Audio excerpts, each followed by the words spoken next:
Hi, everybody. Hey. Welcome to the first official day of the Soup Club. So Soup Club is where we get the soup at lunch and we talk about it. My opinion was that I enjoyed the broth. It was too thin. I didn't get enough of it. The spice is actually healthy because we're all seeing today. That's no more condition. That's why. I give it a 3 out of 5 stars. 3 spoons. This is a solid 3.75. Soup Troop is really inclusive, and Soup Troop is a place where everybody can just come and talk about soup when it's good and also complain about soup when it's bad, because we all deserve a good bowl of soup in our lives. Danny and Soup Troop! I'm Danny. And I'm Danny. 1, 2, 3. We're here for you! It's gonna be really hot. Thank you, Soup Troop. Thank you, Soup Troop. Thank you, Soup Troop. Thank you, Soup Troop. Thank you, Soup Troop. My name is Danny. And I'm Danny, and welcome to Soup Troop Online. Oh, hi there. Oh, hi! Hi! What's up? Hello. Hi! Hi. Guys, I'm so excited to be on Soup Troop. Hello! Hi! Hey! Hey. It's me! Hi! Hey! Yeah. Hi, guys. Hi! It's me. Hi! Happy Soup Year. Hi. Hi!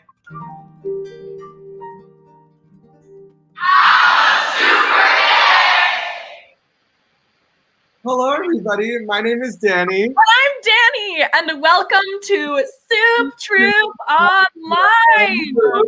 We are so excited for this episode, you guys. Oh my goodness, everyone, this is our 31st episode. That is absolutely insane. Thank you guys so much for coming on this beautiful, wonderful journey with us and talking about soup with us for 31 episodes. So for those of you who are new here to Soup Troop, first of all, welcome. We're happy to have you here. And for those of you who are wondering, what is Soup Troop? What is this crazy soup thing? I'll tell you. Soup Troop began in 2017 with Danny Feldman and his work husband, Kilwright Shaner, at Frenchwoods Festival of the Performing Arts in Hancock, New York. And we realized that there wasn't a safe space to discuss soup in such a wonderful, dynamic way. And thus Soup Troop was born.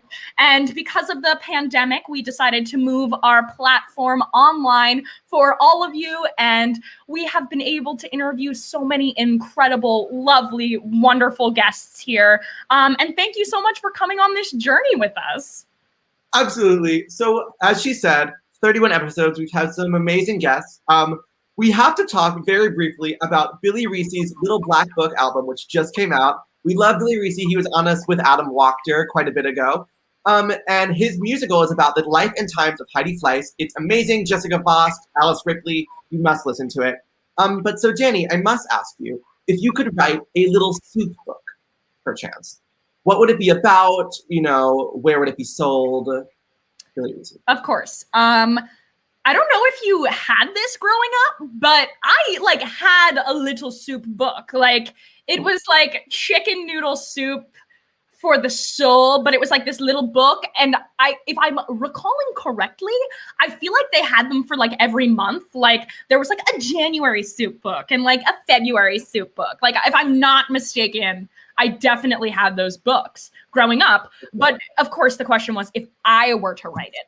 So of course, if I were to write a little soup book, I feel like I would want to write it about maybe a tomato soup and its journey. And truly, I feel like when we think of tomato soup, we most of the time think of it with grilled cheese. And I think that's unfair because I think that, yes, it's a great combo and it's amazing and wonderful together as a marriage, but tomato soup on its own is so wonderful. And I feel like it doesn't get enough appreciation by itself. So I think it would be a self-discovery journey for the tomato soup on paving his own path and making sure that he has his own story without having to deal with that grilled cheese. I love that. Sold in bookstores near you, of course. I love that. So, tomato soup really is its own person. Oh, of course. Danny, I need to ask you the same question. Your little soup book. So I've given this a lot of thought. And those gifts that you give like a loved one that it's like, when you're feeling sad, open this letter. And then when you're feeling happy, I want to write like a book, like, but with like a table of contents with like your emotions, and you can like flip to a page and there's like a soup that like is paired. I don't know. I feel like keep going, please. I love that. I don't know. I feel like the question is like, what is the difference between a soup for when you're sad and a soup for when you're happy? Because I feel like they're both just good soups. I have to put more thought into it, but I love that idea. I'm 100% behind it. I love it. Let's get a publisher on board. Let's get that crack-a-lackin'. Let's do it up. Next up. Yeah. Well, now that we've gotten our little soup books out of the way, and please stream Little Black Book on all streaming platforms. If I really Reese, it's amazing. We must introduce our next guest of Soup Troupe Online. We are so excited to have Mr. Brian Scott Oliver with us here today. You know him from composing literally every musical in the world, including 35mm, 3 Points of Contact, Future Demons, Jasper and Deadland, We Foxes, Mrs. Sharps, Out of My Head, and so many more. We cannot believe he's here. So please welcome Mr. Brian Scott Oliver. Hello, everybody. Hello. Soup. Welcome to Soup Troupe. We're so happy to have you here. I'm so stoked to be here. Amazing. So our first question that we like to ask all of our guests is, what is your favorite soup memory? Oh, that's a good question. Well, first, I have to say that when you invited me to be on the show, in retrospect, it was pretty bold because you have no idea if I even liked soup. Like, for all you know, I could have come on the show and been like, I don't eat soup. It's too hot. And gazpacho is too cold. Like, it's really bold, but you're in luck because I do like soup. I actually really like soup in a really strange way. And actually, my husband and I get into arguments about it because I want to make everything soup. And he doesn't really think that everything can be soup. But I prove him wrong time and time again. In any case, my favorite soup memory, a lot of my answers are going to revolve around French onion soup because it is the best soup. And most of my memories in general actually involve French onion soup. I don't know why that is, but I think that pretty much it's all connected. I think that it was a day being with my mom at Panera in Pasadena, California, where I'm from. And it was the first time in my adulthood I had experienced French onion soup with the croutons, with the cheese. And I remember thinking to myself at that point that I was a man at that day, and I will always connect French onion soup with my adulthood and understanding who I am. Wow. That was stunning. That was. Wonderful. I love that. So we have to ask, you have written so many amazing musicals. What inspires you to devote part of your life to writing a specific story? And are there any soups, of course, that help you in this journey?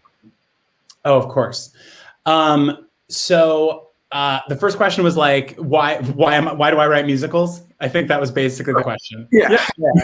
Well, it's the only thing that I'm competent at doing. I really actually am not a functional person generally, but writing musicals is a thing and maybe the thing that I can do.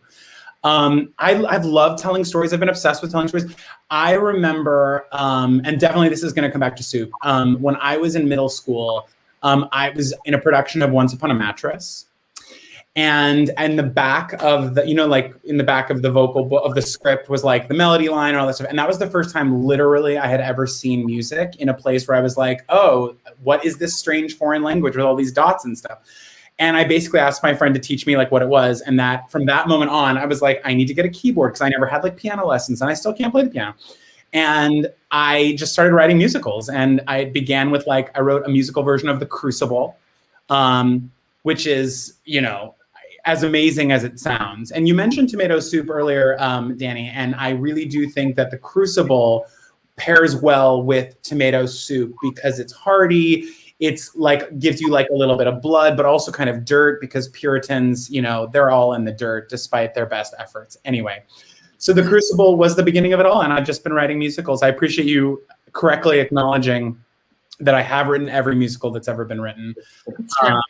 Totally. And I guess as a blanket statement, I would say that chicken noodle soup, because chicken noodle soup is as pervasive as my musicals. So there you have it.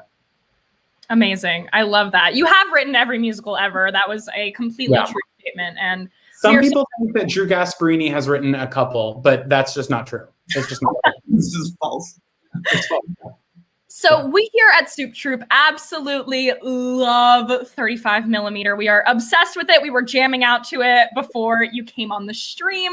So we want to ask you if you could talk a little bit about the pictures that inspired your musical. And why did you choose those specific pictures? And if you could take a picture of any soup to inspire a soup song, what soup would you choose?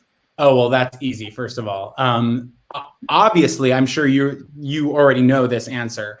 So I'm really just saying it out loud for everybody. But gumbo, right? Because gumbo is, you put, you know, everything in gumbo. And I feel like 35 millimeter is like gumbo because it has kind of everything in it. And while there's a large enough community of people who really like gumbo and really like 35 millimeter, a lot of people think gumbo and 35 millimeter are too spicy. And I've had to come to accept that. And it's, you know, once I accepted it, I really do feel like I was able to move on with my life. Wow. Yeah. I think everybody has that moment when you have a soup that you realize that your life is sort of broken up into before and after that moment. And I feel like gumbo was that for me. As I said previously, the French onion soup was the first kind of turning, but sort of a return of Saturn thing where like, it's like, that's like every 7 years. To me, it's like every soup, every moment. Yeah. Yes. Yeah. Yes, of course. And could you talk a little bit about the pictures that inspired 35 millimeter? And I definitely didn't even acknowledge that part of the question. I was just really lost in the gumbo for a second. Lost in the gumbo. Totally lost in the gumbo. First of all, my husband happens to also be the photographer of 35 millimeter. We didn't plan it that way. It just so happened that I woke up and I was like, oh my God, I'm married to this person I'm collaborating with. I didn't really plan that, but I realized it one day. And his name is Matthew Murphy. And he is taken, just like I have written every musical, he has taken every photograph of every Broadway show that's ever happened. Some people, you know, think of Joan Marcus and Carol Roseg, but they don't really exist. I do know a Joan Marcus. She's wonderful. She's a foodie. She also loves soup, and that is very true. But only Matthew is a photographer. And so he took all these photos. Some of these photos were from, you know, he was a ballet dancer, and after he like decided that like ballet was, you know, he was ready to move on with his life. He was ready to move on to the next soup, as it were. And that soup was photography. And so he took a bunch of pictures and I was like, wow, those are cute. And I want to make songs about them. And then 35 millimeter was born. He retook some of the photos after I wrote songs. And so some of them, it's sort of a mishmash. People are like, what came first, the photograph or the song? And sometimes it was the photograph and sometimes it was the song. That's so cool. That's amazing. That's amazing. That's so so you have worked with so many iconic performers on like such iconic material of yours. So we need to know, who is your favorite person to collaborate with and why?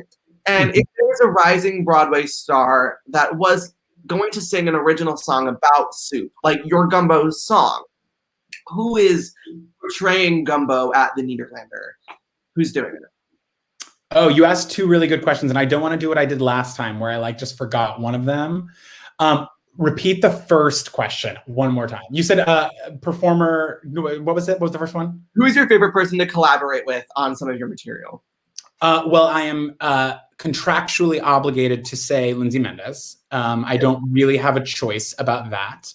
And was there a soup part of that question?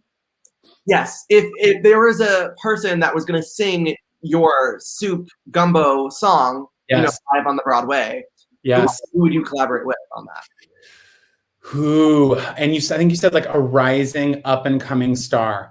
You know what? Actually, one person I just think is the cat's pajamas is Troy Awada, who was a swing in Be More Chill and just an incredible performer, has become a really good friend of mine. And I think he is gumbo to me as of late. Wow. Congrats, Troy. Congrats. You heard it here first. Troy, please sing gumbo. Okay, well, now it is the time of the episode to play a brand new game called Compose That Soupical.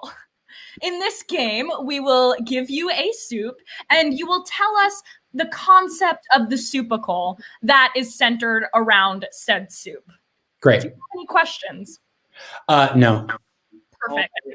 Ryan Scott Oliver, you are about to play Compose That Soupical, and away we soup. Tomato soup. Tomato soup, we're starting there. Yes, of course. Okay, well, I just thought we would start with something difficult. But I guess we're gonna start, we'll start easy.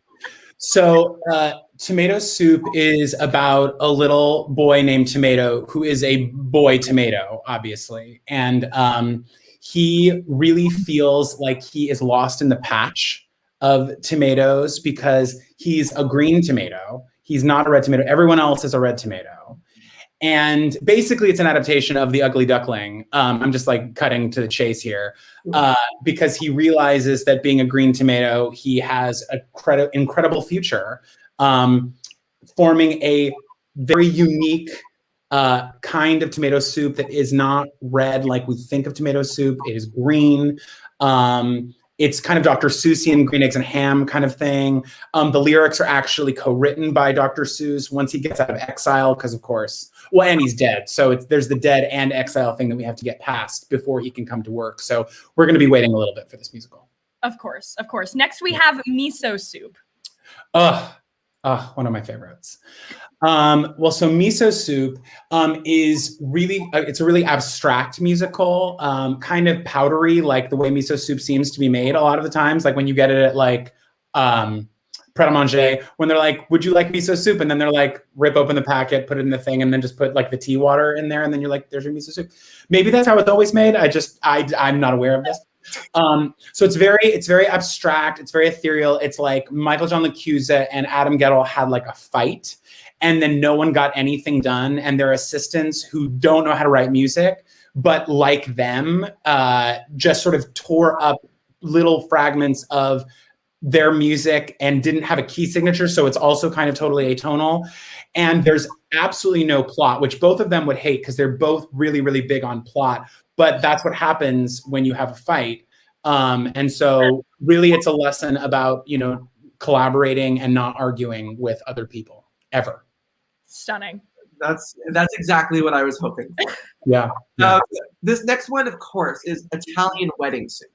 Oh, so this is actually my husband's favorite soup. Well, favorite wedding soup, of course, but also just favorite soup in general. And that's a true story. That is actually true. When I was driving him to the train today, because we live in the boonies where now we have to take a car to a train, to a subway, to a walk, to a place. He literally brought up Italian wedding soup, no joke, which we would order from Fresh Direct. It's so good. But the musical. So the Italian wedding soup, there's the meatball at the center of the story, who has three noodles, who may or may not be her dad. Because a long time ago, the meatball's mother, who's a much larger and more famous meatball, who was in a meatball trio, slept around with a lot of different noodles. And so it's some people think it's like Mamma Mia, but obviously there's nothing in common because Italian wedding soup is Italian and Mamma Mia is Greek, but also Swedish. So they have nothing in common. Of course. Wow, I just lost it for a moment. Next, we have chicken noodle soup, a classic. Chicken noodle soup, as pervasive as all the musicals I have written. Okay, all right, this one's hard. This one's actually, I think, really, really, really difficult. So I think with this one, so first of all, something you should know about me, it's actually the most important thing about me is that I put hot sauce in my chicken noodle soup. Frank's hot sauce. I put it in my chicken noodle. So I actually have not had a bowl of regular chicken noodle soup in a really, really long time. So for chicken noodle soup with hot sauce, again, it always comes back to the noodles. The noodles, I think, frankly, honestly, I think the noodles have taken up too much space in the theatrical world. I think it's time for other things that you put in soup to have, more opportunities, because the noodles just really have way too much play. The noodle basically was sent to prison for 19 years and then escaped in the water, which is the broth of the soup. And the noodle gets together with a piece of chicken, and they decide to lure other noodles into the soup and slice their throat open, which of course is why there's hot sauce in the soup, which makes it red. It's Sweeney Todd. So I'm gonna have to put hot sauce in my soup. That sounds delicious. Frank's hot sauce, though. You have to do Frank's hot sauce. There are definitely soups that you put sriracha in, and there are definitely soups that you put Tabasco in, but this one is a Frank's hot sauce situation. We have loyalty to Frank here, of course. Of course. Thank you, Frank. Of course. Next, we have to engage in hot and sour soup. Okay. Yes. Oh, that is. Oh, we're doing a musical of that. I thought it was a whole new. I thought we had moved on to a new thing. I'm here.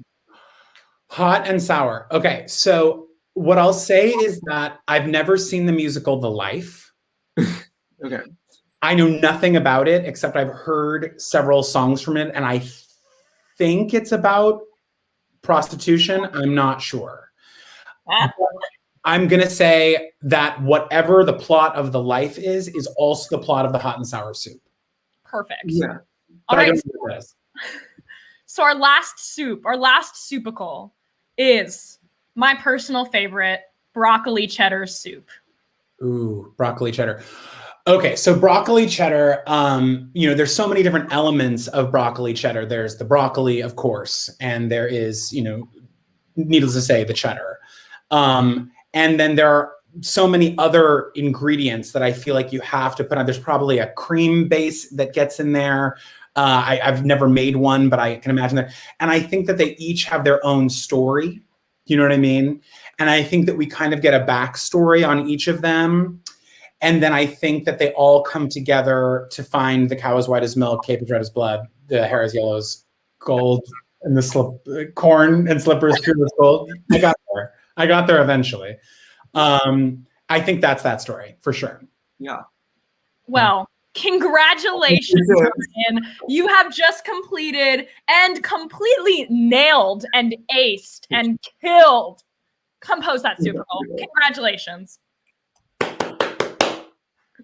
Well, now it is that time of day in which we have to go to our question and answer session. If you have questions for Ryan, Scott, Oliver, and Frank of Frank's Sriracha, Frank's Hot Sauce, please, you can leave them down below, and we will try to get to as many as we can. This first one comes from Kendall, who asked, if you had to replace the water in watermelon with any soup, so I guess it's like a super melon, what would you choose?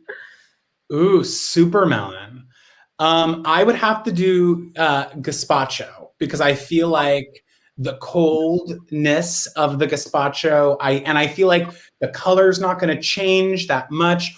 Or like borscht. Is borscht cold? Is that a cold soup? I think it's a hot soup. Yeah. That's a hot soup. Okay, well, forget it. So no borscht. But gazpacho, I think I think the watermelon gazpacho moment. Yeah, absolutely. This next one comes from Anna, who says, you just received a color reveal Barbie. You fill a bottle with water and put the Barbie inside to reveal her. But this one must be filled with soup. What soup would create the most fun-looking Barbie? Ooh, I'm gonna go with borscht because we were just talking about it, and it's so fun to say. And I honestly love any word that has 5 consonants back to back to back to back. I think it's quite an accomplishment, and I think that borscht Barbie would be a hit. Yeah, coming to stores. This next one comes from Ellie, who asks, "You hit the streets of New York City to begin your busy day of success and productivity. It appears to have rained overnight, only it's not water, it's soup. What soup rained over New York City overnight?" Okay, so I know that I previously mentioned French onion soup as being my favorite, but that is sort of like who I was then. Do you know what I mean? Like past self, not like who you identify as today. And I think that my answer is you just rooted in that idea. And so the answer is pho. I mess around with pho at least once or twice a week. It's low-cal. I do pho ga, I think is how you pronounce it, with chicken. Obsessed. I put all of the bean sprouts, the rain, the hail, right? The jalapenos. And then I also have to say I add a dash of fish sauce, a dash of sriracha, and a dash of lime juice. And it's truly. And so if it rained, honestly, it's supposed to rain all week. So if it only rained pho. I love pho. Now I'm gonna get pho tonight. I'm gonna have to do it. I think you could. You've caused this craving. You've really fish sauce, lime juice, and sriracha. Wow. yes. Incredible. This next question comes from Sam, who asks, "The titular Jasper in Jasper and Deadland tries to bargain his way through the underworld," if you didn't know, Ryan. Instead of seeing the killing, he simply offers up a soup. What soup is getting him in to save Agnes? Oxtail soup. Oh. Wow. Do you want me to elaborate on that? Or I think it's pretty self-explanatory. Of course. Yeah, no explanation needed. It's a sacrifice. I feel like it follows with the whole dog thing. Yeah, absolutely. Incredible. Well, this last question of the day comes from Ellie, who asks, "What do you think Sarah Berry's favorite soup would be, and how would she use it as a weapon to get that crown?" I'm gonna go with, how do we pronounce it? Consomme? I think so. That's like a broth, right? Or it's but it's like, or what my answer is, and it might be consomme, I'm not sure. Maybe somebody in the comments will know. Is basically just like all the bones. Oh, no. Changing my answer. Beef bone broth soup. Because I also, at the top of this, I do think I saw you mention beef bone broth, and it has to be that. Because I think that you need to know that, like, the bones, the marrow, like all of it. I just think you like. And then, of course, it would be like boiled, and it would be just miserably oily and disgusting and awesome.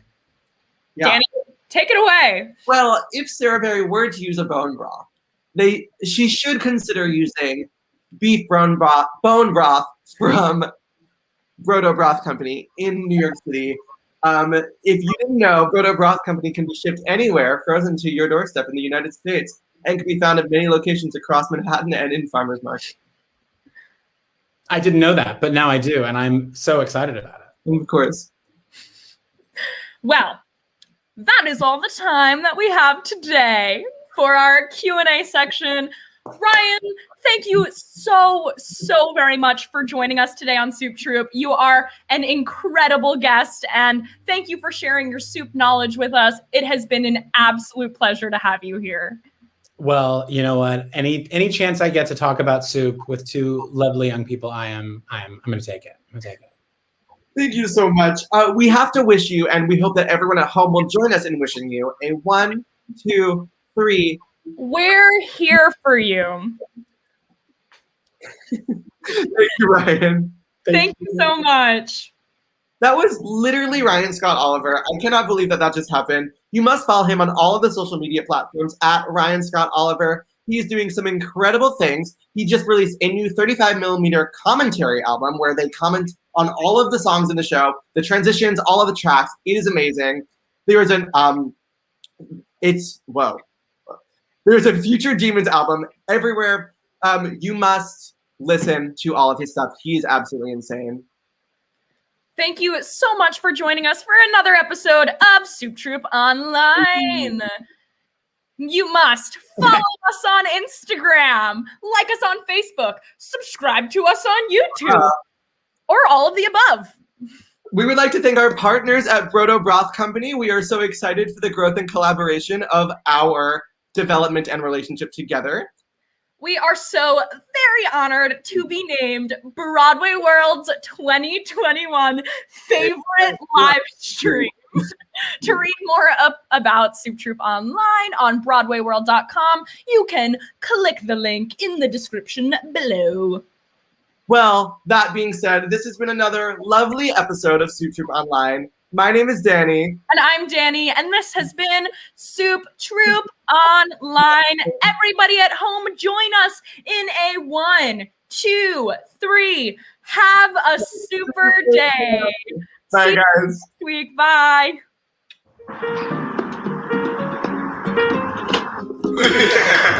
You know, open this up.